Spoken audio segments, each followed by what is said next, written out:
All right, welcome into Auburn Live Show, the Modcast version. I'm Justin Hokanson, joined by Keith Niebuhr, Jeffrey Lee, Cole Pinkston. How's everybody doing this morning? Oh, yeah. Pretty good. Hanging in there? Yep, hanging in there. Make sure you go to auburnlive.com and subscribe, by the way, 50% off. Still going on. Good time to do it, despite all the turmoil. That sometimes is a pretty good time to do it, just to make sure that you're aware of what's going on, have the right context, have the right perspective. You're not getting your news from Twitter. You're getting informed opinions from everybody that you see here. And so go to auburnlive.com and subscribe. All right. Auburn didn't lose last week, which is good news. And now we got Arkansas coming to town. What do you guys – I mean, it's been a crazy few days. I mean, before we talk about Arkansas, with the transfers, I think that's just taken on a life of its own the last few days. I just want to kind of get everybody, let everybody sort of have an opinion on just a lot of things, whether it's transfers, whether it's, Harsin remaining through the year. What's just sort of your vibe on what's going on with this team right now, and with 5 games left as they try to make a bowl game? It's just kind of an odd time to be covering the team and trying to sort of go through it. Jeffrey, what do you think? I've never – let's see, how many coaching changes have I been through?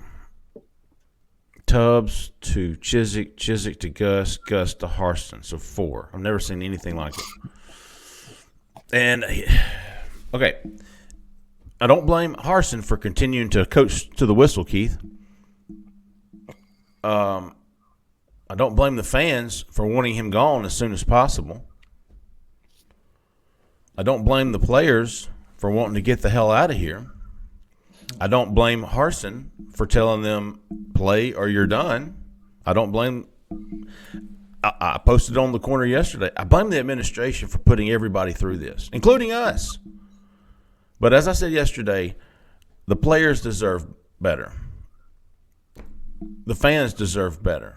The coaches deserve better. Everybody at Auburn deserves better from this situation. I don't know who's to blame, but again, I don't blame the guys that I just mentioned. I understand Auburn doesn't have an AD, but every day and every week that passes by with this uncertainty,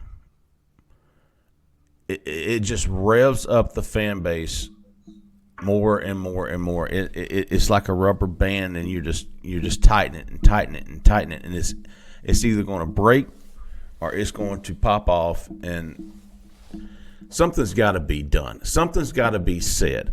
Keith, I love what you said before we hit record, which was it's got to be the sooner the better. The fan base they deserve to know whether or not they can move on from this. Like if you and going back to the Landon King thing, everybody was, of course, I was, as long as he's the coach and as long as he's not been terminated or given any inkling that he's going to be terminated, which to my knowledge he has not, he's got to make the call like he's going to continue staying. If I need you to play and you say no, well then you're gone. The reaction to that, I thought that was pretty immediate. But some of the fans, I thought I was in Portland or Seattle or San Francisco with the way that these guys responded. No, the player. No, what are we handing out participation trophies? You're there to play football. If you refuse to play football, you're done, son. You're done. You're not sticking around and getting the gear and all this other stuff. You're done. Well, Harsin's not going to be. He doesn't know that. So what it falls back on is the administration. What's going on? The cloud of uncertainty. These fans, these players, hell, even the coaches deserve to know what the hell's going on. Hey, we're gonna ride this out. We're gonna see if tell us something. I don't know. Shit or get off the pot, Keith. Yeah, well, to me, I have to block myself out because I'm always doing other things, shaking, twitching, and whatever, doing the dishes. But to me, what this is, it's like waking up in the morning and you've got a chest pain, and you call your doctor and they say, "We'll fit you in as soon as we can. And by the way, that's in 5 weeks." So for the next 5 weeks, just play it cool. You may be dying. You may have congestive. It may be heartburn, heart failure, or it may be nothing. But we'll get you in as soon as we can. And again, that'll be the first week of December. So just go buy some Tums for now. Yeah, that's kind of what it feels like to everybody covering and everybody working in the building. I'm sure. I think deep down though, the cloud of uncertainty in that building is greater than a cloud of uncertainty. I think they probably can feel it. We're all getting calls from people over there. Hey, what are you hearing? That kind of thing. And if you have to ask, recruiting, if you kind of got to ask what other people are hearing about a guy, probably means you ain't getting the guy. Yeah. I love the line. I don't even know if it applies to this, but if you don't have a seat at the table, you're probably on the menu. You know what I mean? It feels like that in a sense. Like everybody in the building probably can feel where this is headed. I mean, they have to know. But at the same time, you still got to do your job. You still got to coach. You still got to do what you think is right. You don't reverse course now if you're the staff. I think people they're like, well, you're taking the side of the staff. No, they got to do their job though. They got to do what they think is right. You don't just deviate from the plan you've had all along just because you may not be around. I don't know. But it all feels so surreal right now. I think that's the biggest thing. And the sooner there's clarity, the sooner. What do they say? I used this last week. The day you stop smoking, I think they say, unless your lungs are beyond repair, but the day you stop smoking, your lungs do start to build back up again, right? And so I think the minute there's some real clarity, and I think we kind of have an idea where that clarity is going to lead us, but at that point, then the fan base can sort of galvanize and get behind Auburn again, and get behind the players, quite frankly, who deserve that support. I mean, they're trying their best. Sometimes that's just not good enough. I never really thought they had the dudes, and I think I've been proven to be sort of right. But still, the sooner there's some idea of where it's headed, I think the Auburn fan base. We have an idea where it's headed, but as soon as we know, everybody knows for sure, that the Auburn fan base can really get behind the administration. Jeffrey, you made a point. You said the administration is kind of to blame for this situation, and it's true. And they really. I don't know if they realize, but the minute that they figure this out, everybody's going to get behind them. I mean, it's, I don't know, but right now it just feels surreal, I guess, best way to put it. Let me throw in there one more thing about the Landon King thing. First of all, him, Tavares Dawson, Zeke Walker, A.D. Diamond, all those guys, they can't officially enter the transfer portal until December. Yeah. If you think Brian Harsin will be the head coach in December, you know a lot more than I do. So if I'm the administration, and they obviously don't have a problem with it, because if they did, and he's making all these long-term calls about the program, then you fire him today. You're losing all these guys, which either you like it, you're for it, you support him, and the silence to me is supportive because he's making these calls. If you don't like it, you fire him, you name an interim. Obviously, he doesn't have long-term power when it comes to the program like that. That puts a Band-Aid over the cut, at least for the time being. If these guys, people are complaining about them transferring. They haven't done anything than put out a tweet. Yeah. Well, there's some concern with recruiting, but the thing is, it's kind of that was another thing. I said the fans, the players, the coaches deserve better. The recruits deserve better too. They have no idea what's going on. If you make a decision, let's say after the Iron Bowl, just a few weeks before signing day, there's different stages of grief. There's different stages of shock too. So a recruit may need a week or two to kind of get over that shock. So, you have to time things around that too. So I don't know. I don't know. Landon's a good example of that. I mean, he committed to the Gus Malzahn staff, and then right there before signing day, within days, right? I mean, the Malzahn was fired. I mean, he didn't really have a lot of choice but to stick with Auburn and give it a shot. So it's especially those commits. You don't want a situation where they don't have a choice but to kind of stick with the staff. And I don't know him that well, and we'll see how it goes. That's a tough deal. I mean, Landon, I know just from speaking to him in the past. And by the way, I don't need to say it, but I'm just going to say it. Like, Landon King's a really good kid. Like, so I hope nobody's, decisions, like I said on the board, decisions were made. He made a decision. Harsin had to make a decision. Sure. And I don't blame either one of them. Yeah. And I would be willing to bet that Landon understands the decision that was made. He does. He gets. He's not happy, right? Like, who would be happy with kind of being forced to make a call? But that's the situation it's in. He gets it. He's fine. But yeah, the commits, man. Like, those guys. I feel for them a little bit. Like, do they stick with Auburn? What do they do? What do they do right now? Well, the good thing, Keith will back me up here. The good thing about there's really not anybody pushing except for Jeremiah Cobb. I mean, right, Keith? Well, I think Janoris Wilson. Janoris Wilson, there you go. But, the longer they stick with Auburn, the less opportunity they have to talk to other people. Mm-hmm. So, it hurts for them. It's not good. Look, there's no winners in this thing. There's really not. The winner will be the guy that's the next coach because his salary is going to be ridiculous. But there are no winners. The families of these coaches are going to have to move again. The support personnel. The support staff.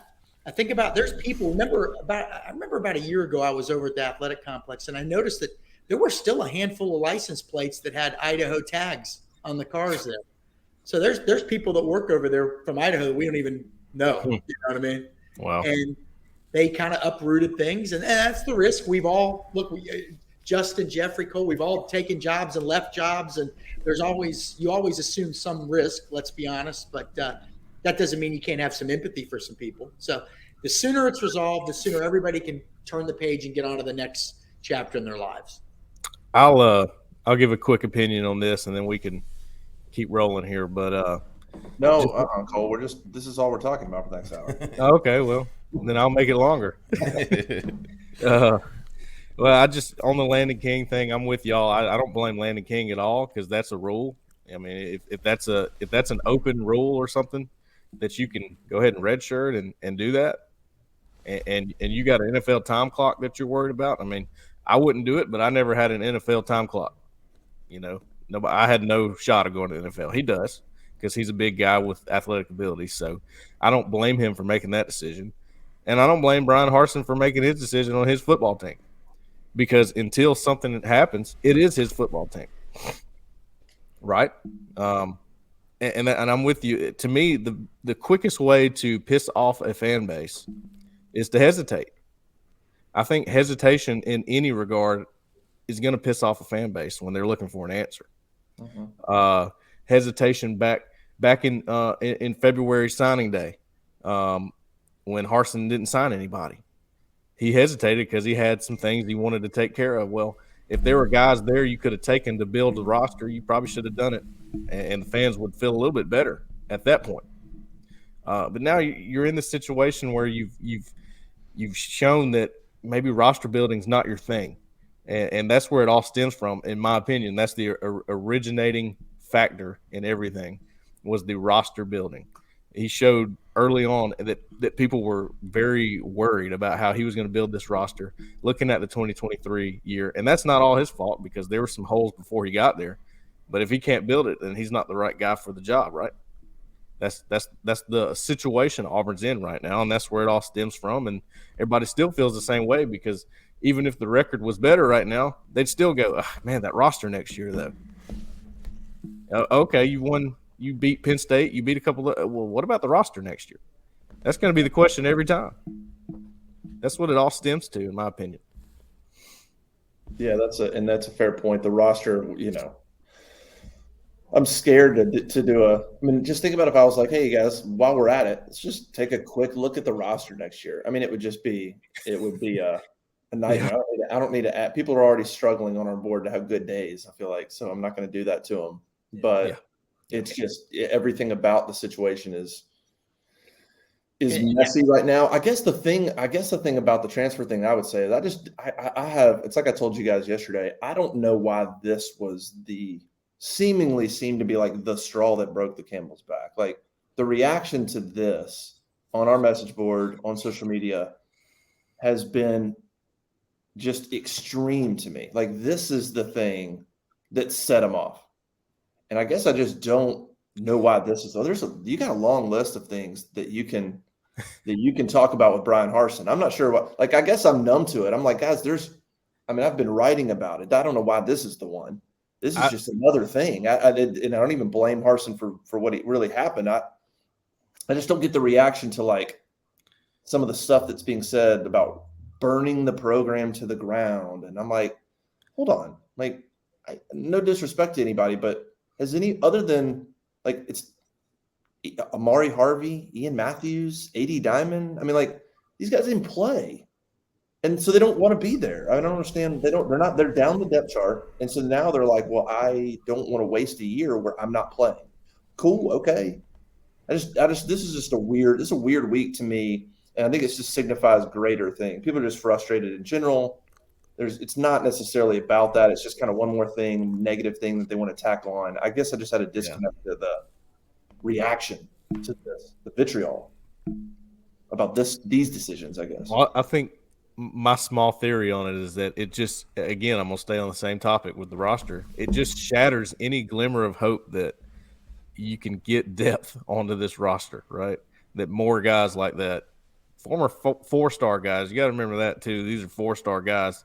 I think Dawson was a four-star, Walker was a four-star, King was a four-star, and people still remember those stars, whether they played or not. They go, oh, well, he was a four-star. That was a four-star on our roster. Our blue chip ratio just dropped, So that's something that people think about. It is. It absolutely is, and that's one of the main things I've learned doing this job. But that and back when it blew up the first time, it was because people were transferring out and people were questioning why are 12 people leaving? Why are 15 people leaving now?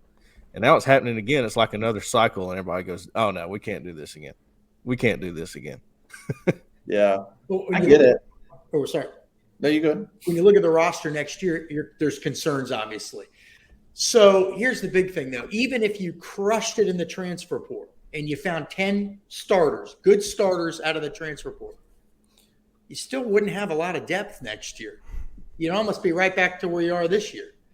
So while I always say there's two spinning wheels, building a program, building a team, you have to do them both at the same time. Program, long-term, team next year. That just building a team each year is not sustainable. And I don't know that we've seen enough. I know we haven't. We haven't seen enough. Thanks, Jeff. We haven't seen enough to think that there's a program being built. Have we? No. That starts at the top. There's a lot of people working hard over there, but that starts at the top. Doesn't mean he's not working hard. Doesn't mean he's not a smart guy. I don't know how hard he works. He may be the hardest working guy in the building. He may be the laziest. I don't know. I'm not over there every day. All I can see are the results, and the results are not good on the field or on the recruiting trail. And that's it. That's it. It's a results-based business, period, point blank, end of story. If you're not getting it done, you're not getting it done. Doesn't matter how hard you work. It doesn't matter what's going on the practice field or in meetings. Are you getting it done? He's not. Period. Yeah. Now, there are other people in that building getting it done? Maybe. But unfortunately, if our CEO fails, we're going to fail, guys. If our CEO, fortunately, we've got a pretty good CEO that is kind of the, what do we say about Brian Kelly? The guy's won everywhere he's been, right? Right. Well, our CEO's won everywhere he's been. But that's the responsibility you have when you're in charge of a company. That's the responsibility you have when you're in charge of a program. He's in charge of the program. It all falls on him. Whether that's fair or not, that's for other people to judge. But it's just not working right now. I don't know that anybody thinks otherwise, other than people in the building over there. And I give them credit for thinking that, because that means they're still working. That means they're still trying. They're still wearing their hearts on their sleeves and showing up and busting their ass. But at the top, it's not working. I don't know how anybody can say otherwise. Doesn't mean I want it to not work. It's a reality of the situation. Does anybody here think it's working? I don't want to put you guys on the spot, but I mean, don't answer if you don't want to. I'm going to be bold here. I'm going to say it's not working. I don't want to catch a lot of grief about that, but I don't think it's working out that well. And that's the weird thing with Harsin, man. Going to these press conferences, it's like, I mean, I'm not over there. It's just wild to hear him talk about. I mean, that guy, I don't really know how to. He is either so confident and so just. It's a confidence that I've never seen, or it's a delusion I've never seen. You know, it's like the way he talks about, hey, we're this close, and just the way he talks about the team and what it takes to win and everything. And you're looking at the results going, dude, like you're saying a bunch of stuff, but nothing is showing out here. So are you just confident at some point it's just going to click and work?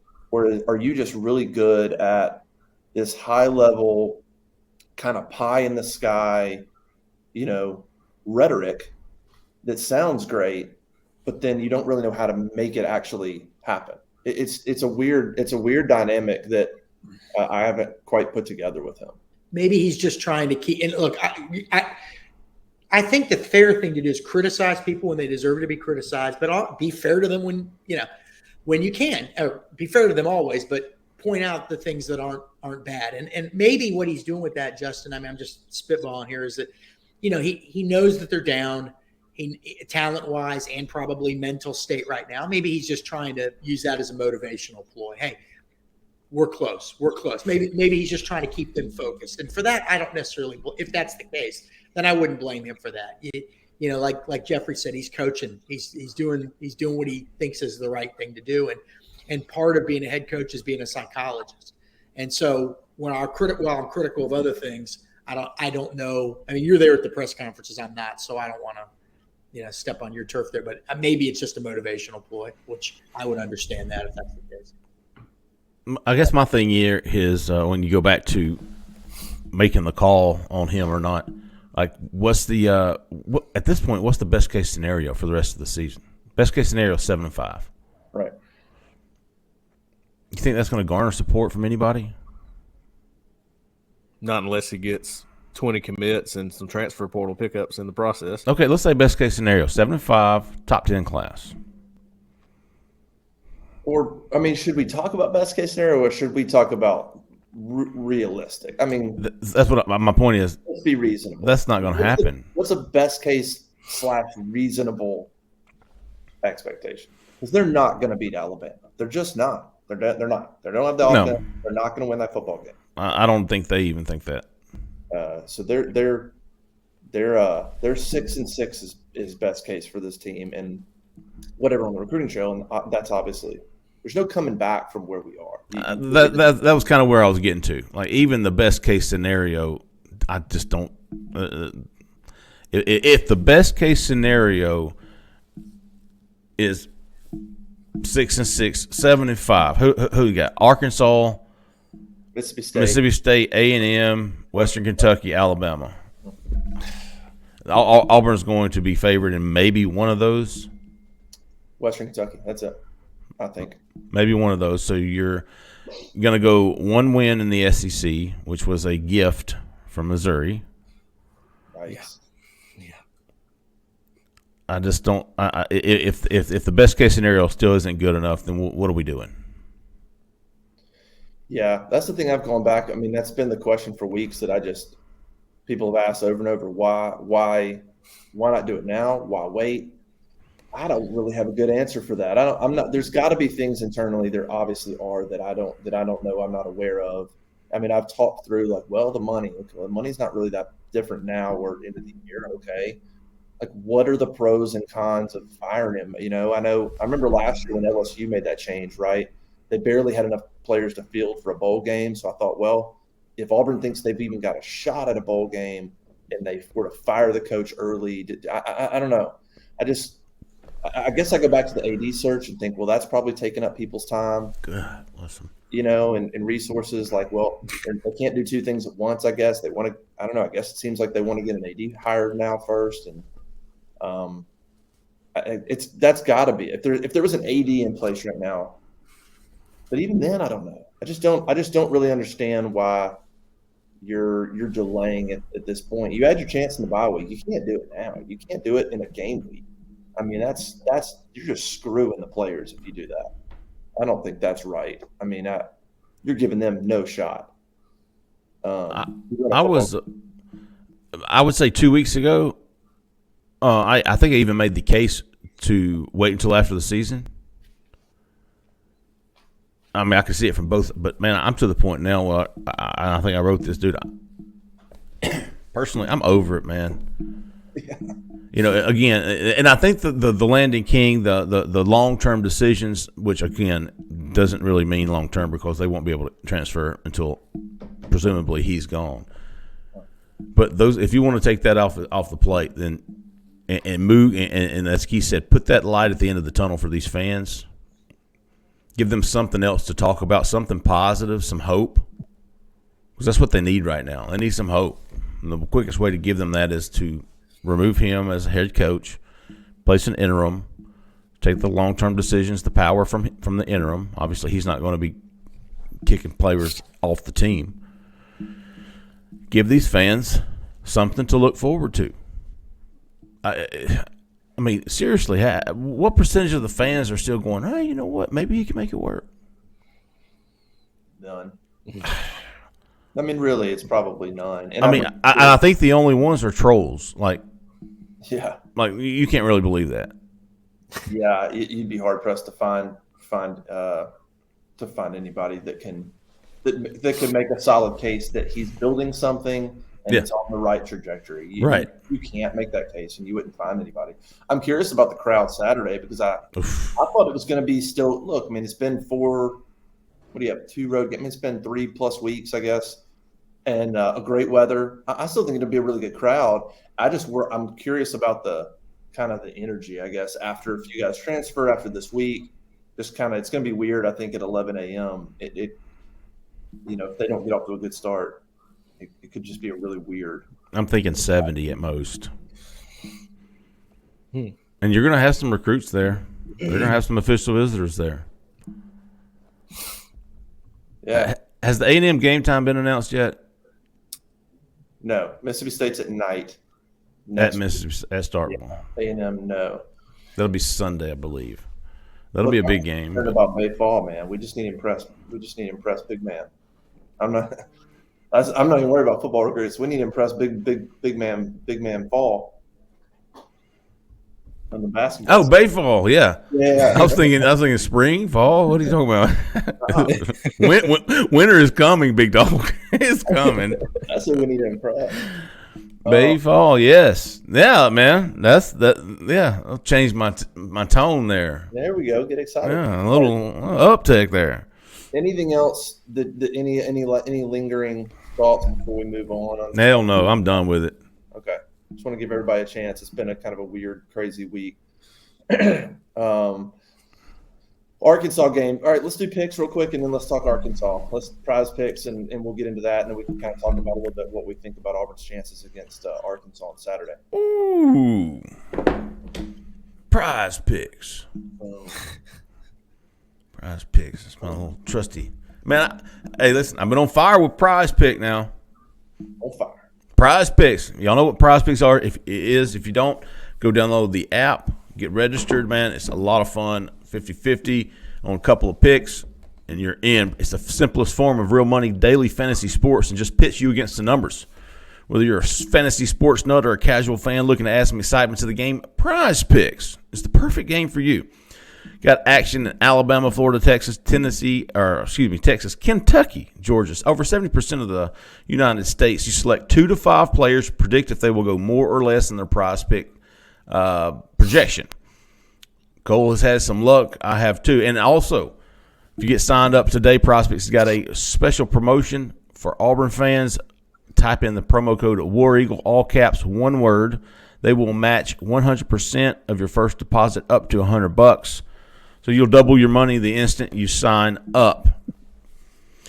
This week, fellas, we've got some defensive numbers. So we'll go against the Arkansas guys. KJ Jefferson, who else they got in here? Raheem Rocket Sanders. Y'all remember Rocket Sanders from recruiting? Yeah. Yep. Did he transfer from Michigan State? No, I don't think so. Oh, is that not the kid? How about He was teammates with Ladarius Tennyson They had some. in Florida. I can't remember the school. Keith, Yeah, you probably- Rockledge, Florida. I think That's OC it. Brothers was on the team. there you go, Octavius, yeah. Florida. I don't know why. And Jaden Hazelwood, remember the 5-star wide receiver from Yeah. Oh, yeah. Who plays for Arkansas?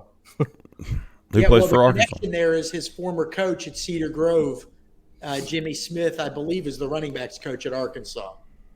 He's an on-field coach at Arkansas. So when it didn't work out for Hazelwood at Oklahoma, the natural stop would have been Arkansas. Also, is Scott Fountain our old buddy? Isn't he still on the staff? Love Scott Fountain, Keith. I'd put him in my top 5 nicest guys. Yeah, great guy.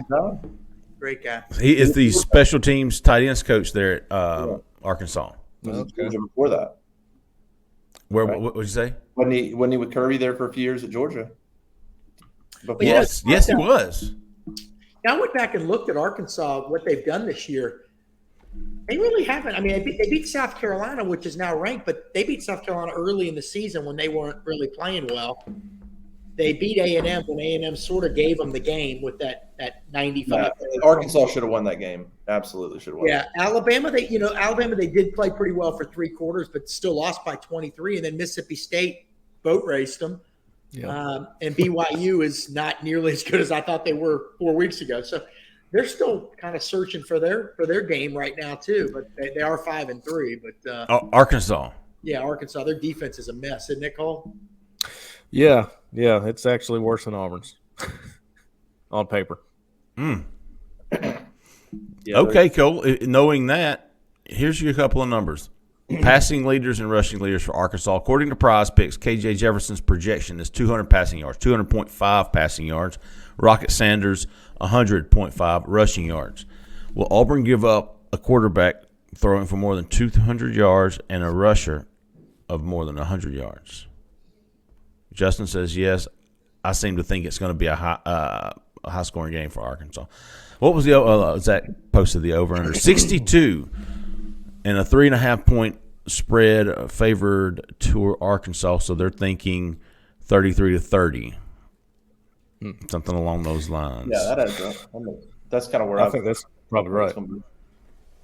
Auburn's Yeah, got to hold them under 30 to have a decent chance. If Arkansas goes over 30, it's gonna be tough. You got to figure out how to hold them to 24, 25, 27, whatever somehow. Was it Gus who had the if they score 30 points, he was undefeated? Was it Gus or was that Yeah, Tubbs? I think it was Gus. Was it Gus?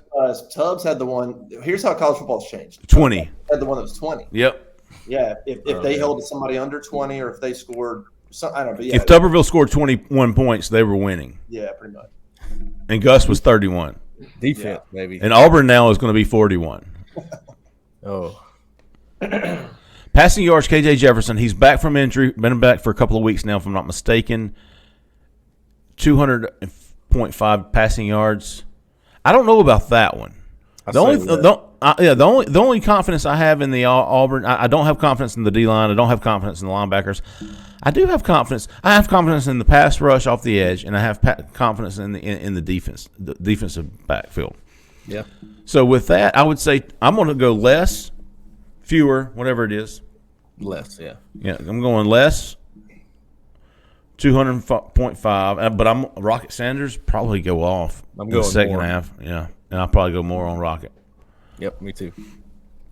By the way, Jeffrey, I hit big my first week with Prize Picks. Next 2 weeks, I slid. After that, I figured out the flex play. Have you done the flex play? No. So you can go all in where you have to hit all your picks, right? Or you can do the flex play, which is, 5-1 if you win the all in. If you hit, let's say you do 3 picks. If you hit all 3 on the flex play, you get 2.5. But you can get 2 out of 3 and still win money. Oh. Yeah, so been doing it that way. Okay. You can do both. I like that way. Okay. I'm looking at Jefferson's numbers. They've played 3 SEC games: Alabama, A&M, and South Carolina. He hasn't passed for more than 171 against the SEC team. Okay. 385 against Missouri State, 367 against BYU, and 223 against Cincinnati. So that gives him an average well over 200 a game. But against SEC opponents, under 200. Pretty good completion percentage outside of the Alabama game. Doesn't turn the ball over a lot. What about his rushing numbers, Keith? Against 344 yards on 91 carries. That's pretty good for a quarterback because you're factored in sacks as well. In the loss to Texas A&M, he had 105 yards on 18 carries. So he's played in 6 games. So let's see, about 60 yards a game rushing. Okay, the projection on his rushing is 50.5. Pretty dynamic. If you're looking at talk about his real quick, Cole, you talk about the passing. KJ is a passer. He is excuse me. His quarterback rating is 10th nationally. So while you look at him and say he's a good runner, and you look at some of his passing numbers, he's efficient in the passing game, and that's they're running the ball is what they do well, but he's 14-1 touchdown to interception this year, 14-1. They're getting it done in the passing game too. Yeah, and Arkansas is 61st in the country, averaging 248 yards per game passing. But the interesting stat to me is they have one of the highest yards per completion rates in the country at 14 yards. So yeah, they go top. When they throw big. So if you're looking at that, maybe Jefferson doesn't have 200 yards, but Hazelwood could easily hit 45 and a half. It feels like a game. It kind of feels like a game where, I don't know. Yes, Auburn's pass defense, there's some good numbers to point to. I don't know that I would say. I mean, DJ James has gotten better. Passing touchdowns was pretty good until, Ole Miss threw a few and enjoyed. I don't know. This feels like a game where it could kind of flip a little bit. Like I think this is a game where Auburn's defense is going to struggle all around. Like I just think, I don't know. At some point, it's going to start to come crashing down. I feel like you can't just go out there and hold the line every time. Maybe after a bye week, maybe. I just feel like it's a game where Arkansas is going to put up points, and it's going to be up to Auburn to just try to match it. I don't know. Is Robbie starting? Yeah, he should. Yeah, he's and Gerner and Finley are still the oar on the depth chart. But who knows? I have no idea if Ashford goes in there and has 2 really bad series, and you're playing a team that probably is going to score 30. Wouldn't shock me at all if they continue this quarterback rotation and he puts TJ in. And look, I don't know, the way the Ole Miss game started off, I can't necessarily blame him. It was a disaster the first quarter. Him saying, well, we need a shakeup. Let's put TJ in there for possession. I mean, it was bad. Like, Ashford got it together. But it wouldn't shock me. And I don't think any quarterback, I don't think it's Robbie's team now. It's if he goes out there and struggles, TJ will be inserted into that game. And then round and round will go. Kristen, you mentioned that they hit, or one of you mentioned that they hit a lot of deep passes. I'm looking at this right now. They've got 1, 2, 3, 4, 5, 6, 7, 8, 9. They've got 9 guys that have caught passes longer than 29 yards this season. Damn. Yes, and also here, let me point this out. Auburn doesn't even have 9 receivers, do they? Yeah. Tight end Trey Knox, 16 catches, 13.8 yards a catch with 3 touchdowns. So while Auburn's secondary has been really good, maybe that's an area where Arkansas might be able to exploit the defense a little bit with the tight end. Yeah. He's 12th nationally in yards per attempt. KJ Jefferson, 12th nationally in yards per attempt. Well, and the threat that he can run, obviously. I mean, that's what made Nick Marshall. What allowed Nick Marshall to hit so many deep passes. That safety had to account, right, Cole? You had to have a safety account for Nick Marshall's running ability. And so you got a lot of man coverage deep and. Yep. He didn't have to be Peyton Manning. He just had to get it to somebody that was open. I mean, Nick Marshall, I don't even know if he ever had a completion percentage over 60%, but man, he hit the big passes. He did. He was cool. He kept plays alive too, which this guy can. Has some damn good receivers. Yeah, he did. Yeah, that's true. And a better offensive line. And CJ Uzama. CJ Uzama, I was about to say, he's still playing. And Trey Mason and Cameron Artis-Payne, who hit the hole that they were supposed to. They can do it. Yeah. Yeah, and Arkansas plays up tempo, which makes it even. They sit there and run the football. They run the football, and then they're up tempo, and then they hit you with a pass. It's just tough to. I mean, they rolled up. Think about it. Auburn won this game last year, 38-23. But Arkansas, look, they rolled up well over 500 yards of offense last year. I mean, Auburn didn't. I mean, I think they rushed for probably 240, threw for I don't know how many. I mean, they had plenty of yards.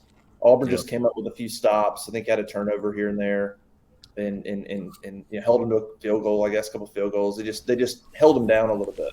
And Auburn's offense was really good that day. It was that one in the Ole Miss game was one of the few good games that Auburn's offense really played well. And they got a chance again Saturday if they can continue to run the football with a little bit of success. But I just think it's going to be a game where Arkansas is going to score points. I read a quote, by the way, from KJ Jefferson, said that he's taking this game personal. Said a lot of people on that team still remember the game 2 years ago. They felt like they got robbed from the botched spike from Bo Nix. And they did. And I was like, man, you still remember that one. And then I guess losing last year is just fuel to the fire, but they've lost. Obviously, Auburn's won 6 straight in this series. The other thing is momentum. I mean, KJ's coming back healthy. This is a team, Arkansas, that, high hopes. I mean, they were ranked whatever beginning of the season. Top 10, weren't they? Yeah, lost to Alabama. KJ Jefferson gets hurt. He was hurt the Mississippi State game. But he's back. They whipped BYU. Now they got a chance to go on the road, beat Auburn in the streak, be 6-3, and get momentum back. I think it's very possible that they come in the more hungry football team, and you have an Auburn team that's I feel like on kind of desperation mode. But you would think that would make them hungry, but I'm not sure where they're at. I mean, you got guys transferring, you got teammates that you like that are leaving. I don't know where the football team for Auburn. I don't know where they're at in terms of where their head's at. Like, can they come out on fire and play 4 quarters, or are they just? I mean, do they think they can make a bowl game? Really? I don't know. I don't know where their head's at. I think we're going to find out a lot. Like, I feel like this is the game. Either they're going to win this game, and if they lose it, I think it could go the wrong direction the rest of the season. Really, the wrong direction. If they're still playing hard against Arkansas, if they're still fighting till the very end, then yes, they believe they can be in a bowl game. If you see them start to fall off in a game like this, and motivation looks down, then no, they don't believe it. They're supposed to believe it. I'm going to take a different angle here. I don't know that just playing for a bowl game is going to be big for these guys. I mean, this is Auburn. They want to play in a good bowl game. Right. And playing in a bowl game that's not one of the bigger ones means a few more weeks of practice, a few more weeks of working out, less time with your family, less time to recover, and all their buddies that play for other teams going to the playoff. And you know what I mean? Like, I don't know that it's the great motivator that it used to be to just play. And hell, half of them probably won't play in it anyways. Well, that's true. That's true. I think that dynamic has changed. I don't know the motivation there. I don't know if they're really like, hey. You think Tank Bigsby's going to play in the Birmingham Bowl again? No. I mean, you're talking about Wooden, Hall, Bigsby. Even if they somehow made it, you can go ahead and cross some of those dudes off. There's no reason for them to play in it. That's what I'm saying. It's all about, the love of the game at this point. I mean, you got guys that aren't even sure if they like the staff. There's just so many things that are affecting, to me, the players' ability to focus and play at a high level, like that. Against a team like Arkansas, who I think is coming in with momentum, that it doesn't set up well to me for Auburn. It just doesn't. I really would be surprised if they won the football game, given everything that's going on. It would be a really bad loss for Sam Pittman. Oh, I mean, it would be a really bad loss for him.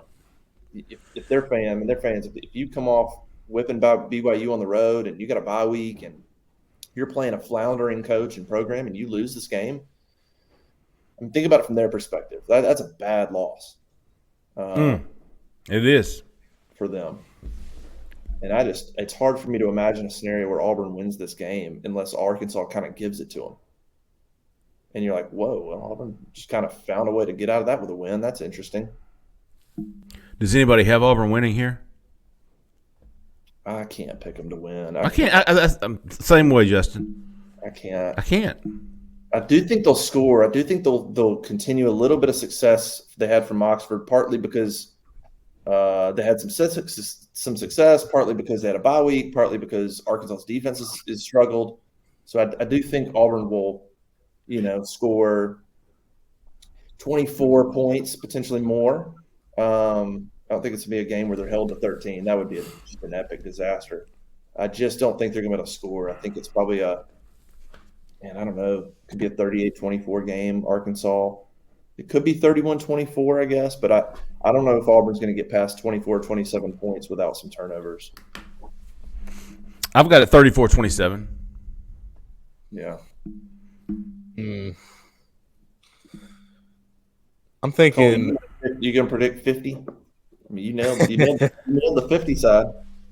Yeah. Well, no, I'm not going 50 for this one. I'll probably go 42-28. Ooh. Arkansas, not Auburn. To clarify, I'll go 33-23 Arkansas. But I actually think Auburn may beat Arkansas or Texas A&M, one of those two. And I look at Texas A&M's schedule. They've lost 3 in a row. They play Ole Miss this week. If they lose this week, they've got Ole Miss and Florida home their next 2 games. Then they go to Auburn. If they lose one or both of those games, the wheels are going to completely come off at A&M, maybe more so than Auburn. They had much higher expectations. Yeah, it's a mess. They're right there with Auburn in terms of mess. I mean, I would say they're a far bigger disappointment than Auburn because Auburn was picked to finish last in the SEC West. Oh, yeah.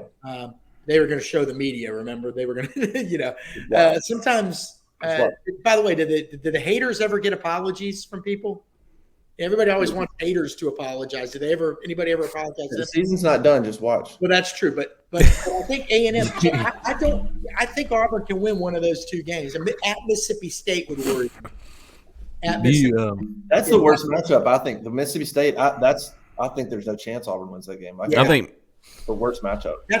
Plus that's always a big game for Mississippi State. I mean, that's not a bad roster. I mean, like that I don't think Auburn. That's going to be a bad. I'm not sure the Boise guys at Auburn know how big a deal it is for Mississippi State to beat an Auburn over there. That means a lot to those people. That's a bad matchup. That's a bad. Yeah. Do you think they're going to play that same intro video that ends with Harsin going, "Just watch"? Saturday. So I don't get to see that. Like in the press box, I don't watch it on the TV up there, so I don't really ever watch the intro video. Is that literally how it ends with Yeah, it's how they'll do like the bass drop and then everything goes quiet and his face comes on and goes, "Just watch" at the end or something like that. I can't remember how it goes exactly. That is going to be incredibly awkward, and there will be boos. There will be. Ooh. There will be. You'll hear them. People are going to be like, "Oh, fuck." I hate that, man. I didn't know that's how it ended. Like, I didn't know that's – It sounds like – I'm not trying to make fun of that either. I have some empathy from being in the coaching world for a little while. He's a guy, He's also a guy. I know we look at him as only a football coach, but he is a guy, and I don't want to just hate on him, as a football coach. Nobody's hating on him. I know, but I know. It's just that's just the reality. Given what you've seen from that program, and given there's hating on somebody, and then there's taking the facts. Like definitely. I mean, you just know how fans are. We're talking about how fans are going to react with Harsin on the jumbotron going, "Just watch." Oh yeah, being 4 and transfer. You know the reaction you're going to get. I wonder if they really thought that, the coaching staff. Now the players thought that.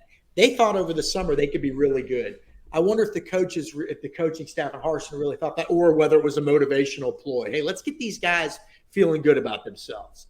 But I think the tack to take would have been, guys, this is a rebuild. Fans, this is a rebuild. This is going to take a couple of years. Be patient with us. Be patient with us. We're going to get there, but you got to be patient with us. Instead, it's sort of been the confident bravado. Just watch. We're close. Part of this is a public relations deal too, and knowing how to talk to people. And if you're telling people just watch, essentially what you're telling them is you're going to be damn good. So when you fall short of that, they're going to laugh at you. It's the way it goes. But if you say, you know what, it's going to be a rough. I mean, we're going to fight. We're going to fight, and we're going to scratch, and we're going to claw for every inch on that football field. But it's going to be tough. We lost a lot of guys. We weren't left with a ton. We're having a rebuild. We want you. We need you guys. We need you guys to lift us over the edge. We need you. That might have look. I mean, you'd still probably have the same record, but people may be a little more empathetic to your. Well, that would also require, a level of, I feel like, humility, and that Brian Harsin doesn't seem to possess. And to be fair, I'd have to go back and look. The just watch was not a great phrasing, but I'm pretty sure. I mean, I was standing there in Atlanta when he said it. Part of that was towards recruit. I mean, part of that was like, hey, what do you tell people that saw you? And it wasn't like he just came out and said, no, y'all just watch. We're gonna be awesome. It was like, it's true. That's true. I need to respect that. Yeah. It was like a message to recruits. Well, but they've taken it and made it their mantra, though. But doesn't he also? That's what I'm saying. The phrasing just watch was kind of like you could have done that better. But I feel like part of the question was, what do you tell recruits? What do you tell people looking at your program? He was basically saying, all I can say is just watch us. I really don't. I can't talk. I mean, just watch us play. It's really the only chance they had. So it got morphed into this kind of. Doesn't he also approve videos and graphics and things? Oh, hell yeah. Well, it's if you haven't seen the video, it is like the biggest build-up to the moment that the bass drops and the music stops. Yeah. And it's his face, and he goes, "Just watch." Oh yeah. Which I thought was kind of cool at like the first game of the season. Yeah, it was cool. It was cool until Penn State, and then it became uncool. And don't get me wrong, by the way, I'm not saying that necessarily that boos aren't warranted or whatever. I just hate the situation. Is all I'm trying to say. Yeah. Well, again, we're not warranting anything. It's fans. We know we know reactions. It's going to happen. It's not on us. It's the reality of the situation. Right. All right. So we all got Arkansas winning this game. Somewhat competitive. So, Cole, 42-28. Is that something where Auburn scores a touchdown to make it 42-28, or is that Arkansas pulling away late? Like, what's this game look like late third quarter? Is it one score? Is it like Auburn can win this game with a stop? Or I think it'll be close at halftime. Like most of games have been. I mean, Auburn might even be winning at halftime. Yeah, pretty much every game they played in under Brian Harsin has been close at halftime. It's the second half where it's like when it rains, it pours. I don't know how to explain it. I've watched the film and I still don't know how to explain it. So I think that it might be like, tied at 21 or something of that nature going into halftime, and then Arkansas just pulls away. Yeah. Wins the second half like 23-3. Yeah. I always go back to the running game, Cole. That's what I've settled on as the second half struggles. The inconsistency to run the football, it catches up with you. And there's no tricking people at the beginning of the game. There's no scheming. They settle in. And then when they settle in, you can't really – you struggle, and you can't run the ball consistently. And so in the second half, your offense completely bogs down because it's like we kind of know what you're doing. Now can I just line up and run a little bit to relieve pressure? No, you can't. I just keep going back to that. Ole Miss, they ran the ball, and they scored points in the second half. Yep. Zach in the back's got it 30-23. Reasonable. Yeah, 7-point spread. That's what I've got it. Keith's got a 10-point spread. Cole's got 14. Justin, what did you say you were? Let's settle on 34-21 Arkansas. Okay. 13. All right. So no one has Auburn covering. Not even. I happen to think, especially after watching them, Arkansas's offense is pretty underrated, even though they are actually pretty good. I think they're noticed as a good offense, but they're actually really good on offense. They are. Yeah. We got what are we looking at? Football, basketball recruits. Oh yeah. Bayfall, let's be honest here. Bayfall is what everybody's going to be looking at. But football's got a couple of top defensive backs coming in. Tyler Scott coming in, official visit. Colton Hood's coming in for an official visit. I think you're going to have some local guys coming in for unofficial visits. These 11 o'clock kickoffs are terrible as far as recruiting goes, but I expect a lot of Auburn's done a fantastic job of getting these guys on campus, getting these guys to games. You can't fault them for that, man. They've got the guys to show up. I expect another big group of unofficial visitors from within a 2-hour radius of Auburn. Maybe a couple other SEC commitments showing up for their third or fourth game. Bay Fall, baby. Bayfall's the one to watch here. Everybody had he's 7 foot center from Senegal. That doesn't sound right. Where the hell is he from? So I think it might be. I shouldn't confuse him with the other 7 foot center that was at the game that I thought was an offensive football center. Oh no, that dude. He's a 16-year-old kid. This guy's 17. From Colorado. He came back in June, I believe. I remember interviewing him at the Waffle House on his way out. Nice. But after that, of course, Auburn was thought to be the team to beat at that point. Wes Flanagan has done a fantastic job recruiting this kid. I think he's a top 5 center in the country and might be top 10 overall. Yeah, he's up there, 5-star. 5-star guy, and so he's coming back so everybody after that, he went to Arkansas. His buddy from the same country, Hassan Diop, they were going to team up and go to the same school. Auburn no longer is recruiting Diop. Has made that clear to them, but they still want Bayfall, and Bayfall is coming back this weekend for his second official visit. Cool thing about basketball, man, they get 5 official visits as juniors, 5 as seniors. Excuse me. So he's coming back for his senior official visit, and he's going to make a decision fairly quickly because the early signing period, I believe, starts November. Let me see. What's today? 27th. Hell, it's in November the 9th. Wow. Less than 2 weeks. Auburn would like to add him to go along with Aiden Holloway, who is nasty. It's a good player right there. And what's funny is fall is, Arkansas is the team you're competing with, and he's coming for the Arkansas football game. That was kind of interesting. But, yeah, Auburn's making moves on fall now. That would be incredible. See what happens there. That would be huge. Huge. Then again, Colton Hood, Tyler Scott come in for official visits. Maybe a couple of others. We'll probably know more about that tomorrow. But those are the 2 guys right now, the ones to watch. Hey, and the next time we do one of these, we'll have an exhibition basketball game to talk about. When is that? Next Wednesday. Oh. Alabama, Huntsville. And then they play George Mason the next Monday to kick off the season. Are they playing at the Pearl? At the Pearl. By the way, go listen. Just a shameless plug. Go listen to the Stephen Pearl podcast. It's really good. He was gracious with his time and a lot of good info from him on the team and players and whether he wants to be the coach at Auburn one day. Be cool stuff. Yeah, it was good stuff. All right. I think we can roll out of here. Everybody good? Yes, sir. All right, we'll do it again next week. We'll see what we're talking about. There's no telling at this point. We're still on AD watch. That's still moving. That's still going in the right direction. I'll try to put something on the board. It's not a lot of new stuff. It's just, there's nothing's changed with the leaders that we've talked about. Those guys are still in the mix. There's still somebody else out there, I think a big Power 5 name that I can't confirm. That's I think is in the mix potentially, but I just don't know.